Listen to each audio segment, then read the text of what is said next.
This is Rise. Let's lock in with the goal of changing one life at a time. Yours. Together, let us rise up, inspire, strengthen, and elevate our minds. It's time to Rise on the voice of Nassau Community College, 90.3 WHPC. Hello, my name is Dr. Saran Heron, and welcome to Rise. Today we're going to talk about raise happy, responsible children.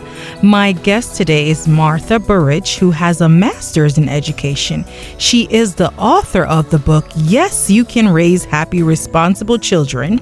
This book is endorsed by Jack Canfield, who she's also the co-author of the Chicken Soup for the Soul series. Martha's second book is for teachers, Yes, You Can Teach Them All, expected released in early 2025.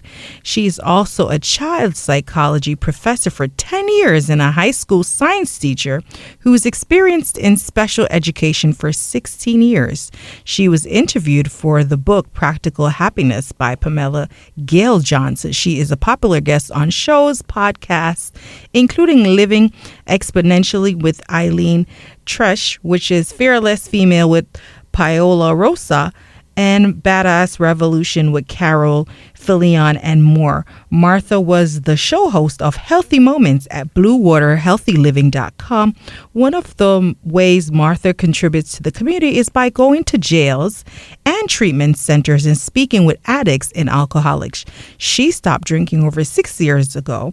Martha has walked on fire 3 times, once at Tony Robbins' seminar in Cancun, Mexico. Martha was married for 25 years when her husband passed away unexpectedly from liver cancer. He died 3 weeks after being diagnosed. She is here to share her experience, expertise, and help other parents to raise happy, responsible children. Martha, welcome to Rise here on the voice of Nassau Community College, 90.3 WHPC. I am so happy to be here. Thank you so much, Dr. Saran. I'm excited to get this conversation started, and I'm sure our listening audience want to hear this interesting topic. Now, you've been a science teacher and a psychology teacher for many, many years. How did you make the transition to decide which one you loved most, if that makes sense? Well, I taught child psychology for 10 years at the college level. I taught at St. Louis Community College and also at Maryville University in St. Louis. And even though I had full-time hours, I was part-time. Okay. So I really wanted to have a full-time position, and they had an opening at the school that I graduated from, in fact.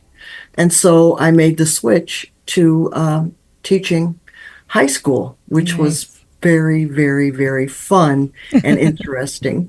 Of course, I'm sure.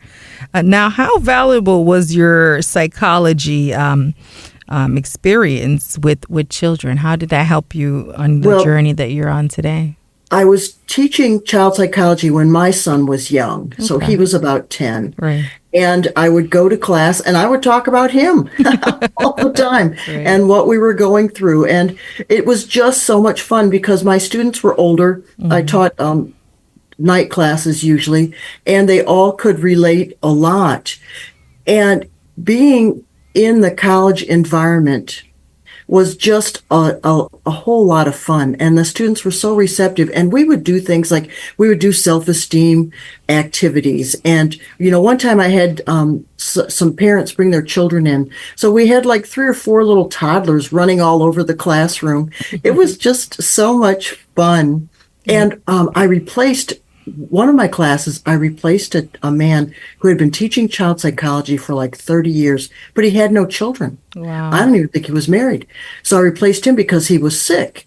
And I was looking through his notes, and I looked at these notes and I thought, this is a lot of really interesting information, but it's boring me to tears.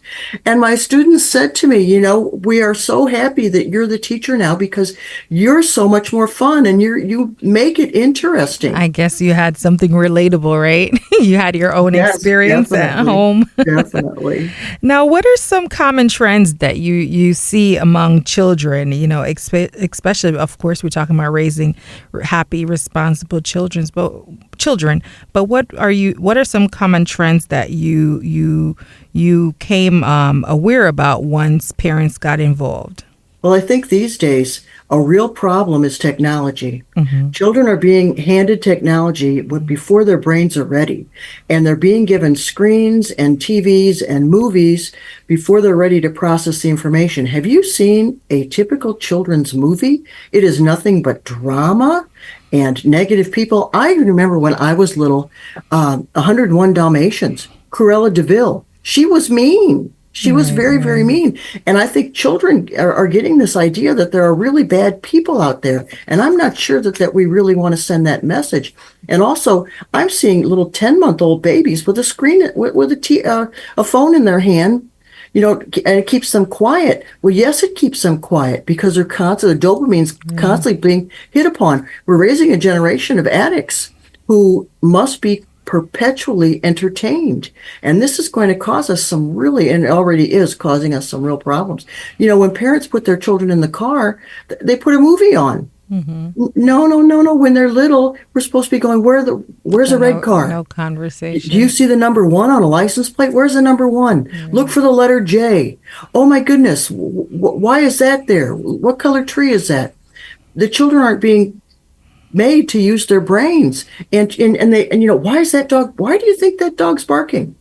We need to come up with solutions and thoughts, and we'll never know the real answer possibly, but we need to be able to come up with reasonings. And well, maybe the dog's hungry. Maybe there's another dog there. Oh, maybe there's a mouse.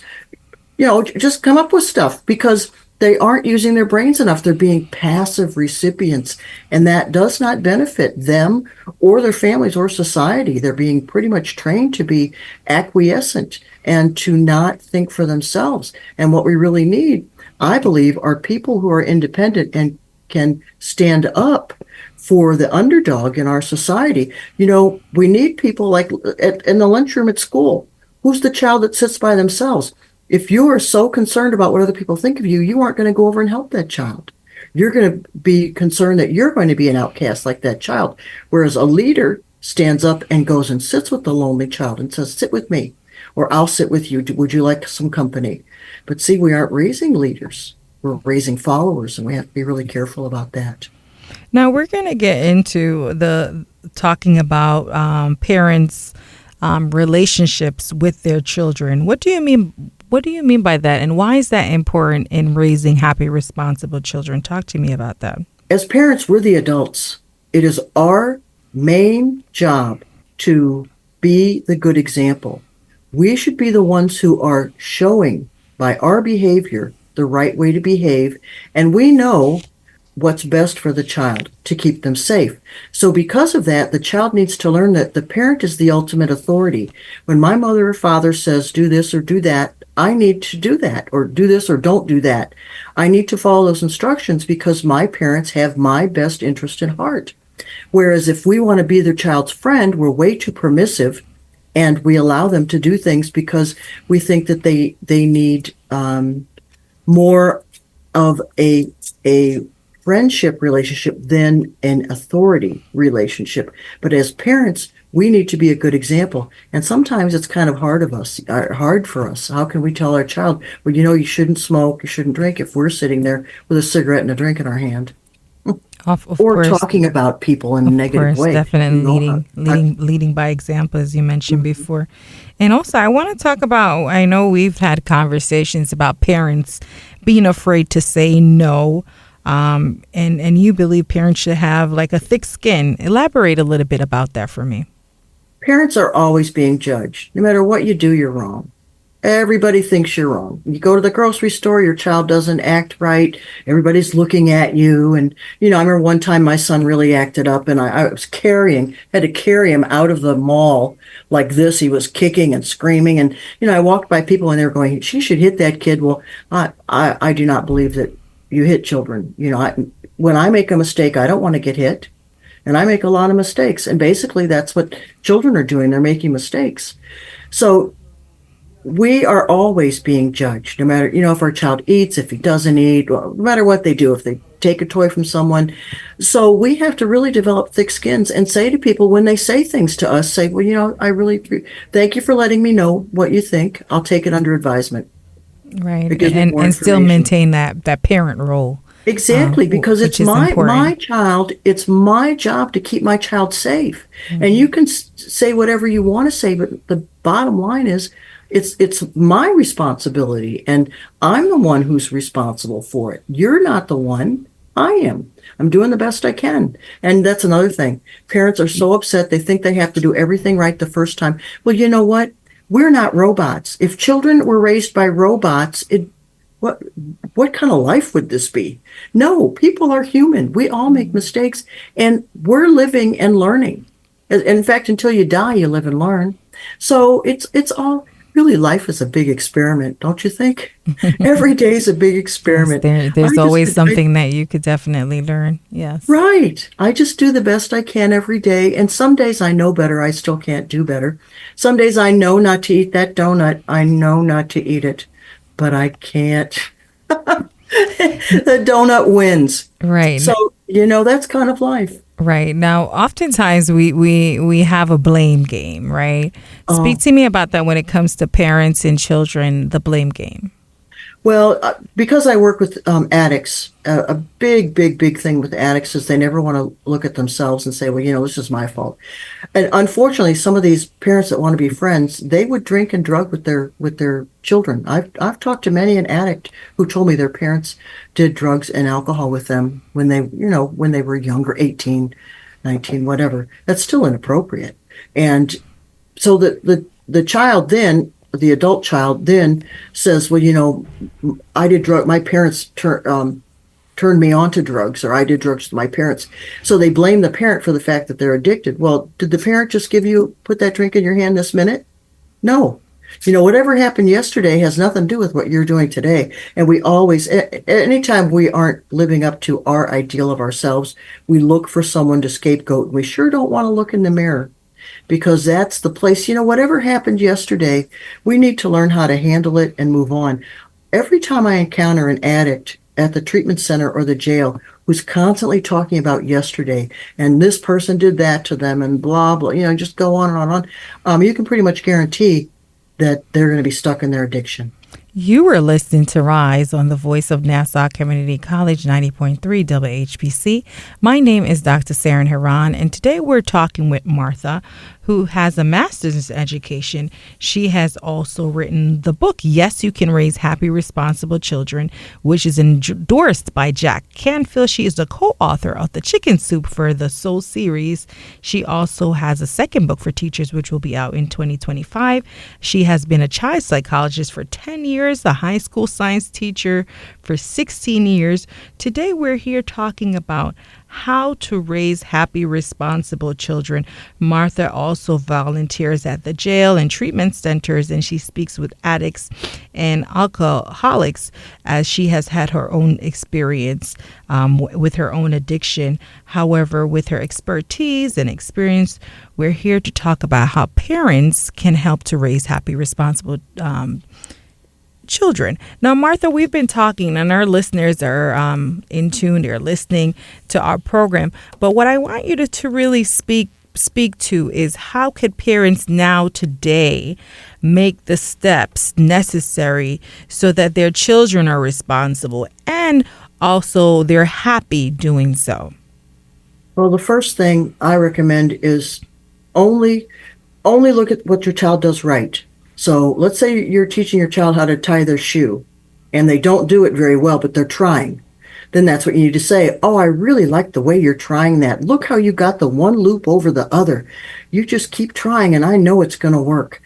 Always encourage them and say the positive. And so if you are not having a really positive relationship with your child right now, start there. Start with noticing the positive. Stop all criticism. If the child does something you don't like, rather than criticize, say, you know what? Let's say the child's running. Right. Don't say don't run. Mm-hmm. Say, I walk. Okay, let's walk. The child runs away from you at the grocery store. You don't yell at them. You take them by the hand and you say, I need you to walk right next to me. And if you can't walk right next to me, you can sit in the cart, because I don't want to have to worry about you running around. Right. So we need to be positive with our children. And then at the grocery store, have the child help you. Right. Where honey Get shook them a plank of involved. bananas. I agree. Point to, everywhere you go, have the child engage in a conversation. Always have a bag full of toys, books, crayons, paper, so that your child has things to do when you go to the doctor, when you go places, when you go to visit a friend. How many times parents blob, talk with each other, the kid's standing there, sitting there, bored out of their mind. Give them something to do. For those who are listening that their children maybe are not, as young as giving them a toy, but they're probably older adults, like in their 20s, 30s, and so forth. How do you think parents can still try to, impact or change the way they may have parent that they may have not realized, right? As you mentioned, being role models, it was something that was taught to them. It was in their environment. And unfortunately, we are products of our environment. Speak to me a little bit about that. How could other parents still, take on this role and make a difference? That's a really great question. Doesn't matter how old your children are, they'll always be your children. You'll always be their parent. So if you don't think that your relationship is as good as you would like it to be, do the same thing I advise with the little ones. Stop all criticism. Say only what you like about your child. Your child, yeah, even if they're adult. Say, I really like the way you treat your children. What you said to your son or daughter about such and such, I think that was just full of wisdom. Compliment them. I know, and tell them, I know you work hard. I see how hard you work. Start thinking about what you like about your children. In fact, write down what you like about them. I went to my mother. I think my son was about 4. And my mother never said anything nice to me, not to my face. And because she thought that's how you raise children. And so I said, Mom, I'm going to write 10 nice things about you. I'd like you to write 10 nice things about me. Well, immediately she started to say something negative. And I said, nice things, Mom, nice things. So we're writing, and I write 10 things real quick. My mother's sitting there. Dr. Saran, my mother's sitting there like this. She really had to think about things. But I let that go. Well, she gives me her list. And I'm telling you, it brought tears to my eyes. My mother said, she's a good mother. What? I thought she thought I was a terrible mother. Right. Makes her husband feel secure. Keeps her house clean. Such a great exercise. So there was some learning for you too. Yes, and I suggest that exercise. And it took all my courage to ask my mother that, let me tell you, because she never did say nice things about me to my face, but behind my back I found out she always spoke well of me. Wonderful. Isn't that interesting? And that's very typical too. So speak well of your children behind their backs, in front of their faces. So if you're talking to someone, you always speak nicely of your child, especially if they're within hearing. They can hear you. Now, you also believe gratitude and relationships are a key component, which is kind of what you just talked about. But why do you think it's so important for us to show gratitude in our relationships with our children? And ultimately, of course, as we're saying, we want to raise responsible children. How do you believe those things are connected to children, or, who, even if they're adults now, but to our children? People like to contribute, and I really suggest from the time your child is a 1-year-old can match socks, a 1-year-old, and they want to. Get your child a little broom by the time they're 2, a little child-sized broom. They want to sweep. They want to do all that. Remember, I'm sure when you were little, did you have a little kitchen? You wanted to do all that. And you'd wash your little dishes. And yes, let them work. Let them help. Unfortunately, because we're adults, we want to get it done really quickly, so we don't let the child help the way they can. A 1-year-old, a 2-year-old can pour a cup of flour into a bowl. You can even help them to dish it out. So let people help. People want to help. So let them and teach them. I suggest chore charts. Have a nice little chore chart right in their room, and here are your chores. Talk about it with them. And even have little pictures up there if the child's young enough. Here's what needs to be done every day. Now we're going to switch gears a little bit. We're going to talk about, as we're talking about children, which is, it could be one child, two children, more than one. Of course, we're talking about children, but talk to me about sibling rivalry. And I know you have your own experience with your brother, which we want to talk about that, because a lot of times I think children may feel that parents have favorite, and I don't believe they do. But speak to me about your experience and what you learned. Well, 80% of families with multiple children do experience sibling rivalry. And it has good components, because sometimes it causes competition, which is helpful in some ways. They find a lot of pro athletes had sibling rivalry in their families. But in my case, I was the last child and the only girl. And in my own mind, all I ever heard was, I have an older brother, and he is still a genius. And he, I think he built a robot when he was 10, took a television apart and put it back together when he was 16, could do the same thing with a car. And my mother always talking about what a genius my brother was, blah, blah, blah. And then I had another brother who was very creative, and I used to think to myself, what am I, chopped liver, and I always felt that I wasn't good enough. And plus my brothers were both of them very social, had a lot of friends, whereas I was more of a loner and spent more time on my own reading and things like that. So that clouded my judgment and my own feelings towards myself for many years. And a lot of children seem to think that the love of parents is like a pie, and there's only so much to go around. That is not true. Love expands, and there's more than enough love to go around. And yes, of course, my parents loved each of us differently, because we're different people. Absolutely. And they loved different aspects of each one of us, because we're different people. So they can't love us equally, and because they love us differently, we see it as somehow we're missing out. Because my mother appreciated my brother's creativity, and he was fantastically creative. And my other brother's genius, and he was a genius. So, but because she would speak well of them, but not to my face, wouldn't speak well of me. But she also would not speak well of them to their face, but I didn't realize that. Right. You didn't see that, you weren't making the connection. Exactly. You were listening to Rise on the Voice of Nassau Community College, 90.3 WHPC. My name is Dr. Saran Heron, and today we're talking with Martha, who has a master's in education. She has written the book, Yes, You Can Raise Happy, Responsible Children. This book is endorsed by Jack Canfield. She is the co-author of the Chicken Soup for the Soul series. Martha's second book is for teachers, Yes, You Can Teach Them All, expected release early 2025. She has been a child psychologist for 10 years, a high school science teacher, experienced in special ed for 16 years. She's here today sharing her experiences, sharing her expertise, and discuss how parents can help to raise responsible children.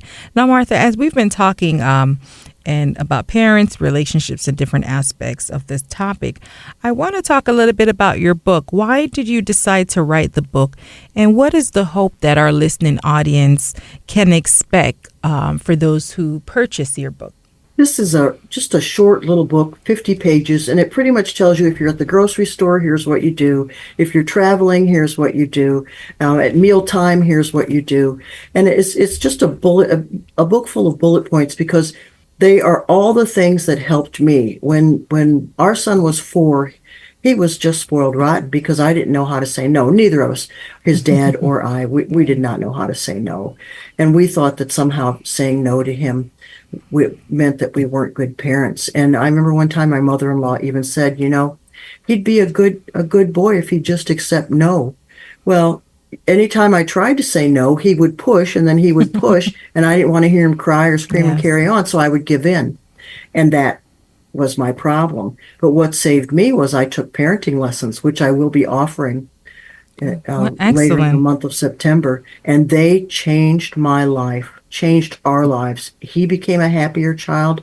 My husband and I became happier people, because he finally, when I said no, he would listen, because I did, it was 8 weeks, and each week we learned something new. And I said to myself, I'm going to do whatever they tell me. And if it doesn't work the first time, I'm going to keep trying until it works because they said it works and they know. And what do you know? It did work. And it totally changed our lives. And that's why I wrote the book. Parents are alone. They feel isolated. They think that no matter what they do, they're wrong. Their child can never be good enough. They can never be good enough as a parent. You know, if I were to say to someone, you have green hair, and they had brown hair, they would laugh at me. But if I say, you know, you're a lousy parent, oh my goodness, they'd go nuts. Because you know why? Because somewhere in the back of their mind, they believe that. Or maybe they've been told that before. Now, Yes. now, Martha, I know that you also go to the jail and you speak to individuals that have addiction problems. Tell me a little bit about that as we're getting ready to wrap up the show. How rewarding is that? And what is the difference that you notice that you're making? I absolutely love going to the jail. I've been doing it for more than 2 years. And who better to go to the jail than a high school teacher? Who can handle misbehavior better than a high school teacher? Yes. And I really haven't had any problems at all with the ladies in the jail. And it is so rewarding. I go on Mondays and they call it Martha Mondays. And the ladies are just so appreciative. They know that they have a problem and they know that it's going to be facing them when they come out of jail. That same store with the liquor in it is going to be there. Those same people that drive them nuts are going to be there when they get out. So we talk about how are they going to handle all that when they leave. Okay. Now, Martha, as we're getting to wrap up the show, we want to talk about raise happy, responsible children. For those parents that are listening, for those children that may be listening, and for college students, what's one best advice you want to leave with our listening audience as it pertains to raising happy, responsible children? Tomorrow is another day. So don't, whatever you did in the past, it's okay. It's okay. You did the best you could, but learn something new today and try something new. It's all going to work out. It's all going to be okay. Just keep trying. As long as you keep trying, you can't fail. Now, for those individuals that would love to connect with you, how can they get in touch with you?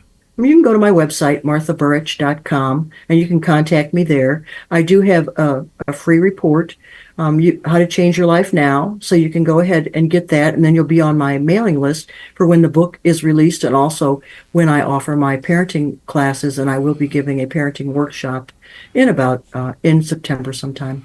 Thank you, Martha, for being here. Thank you. I'm Dr. Saran Heron. Martha provided some advice that you could apply, especially in our today's society.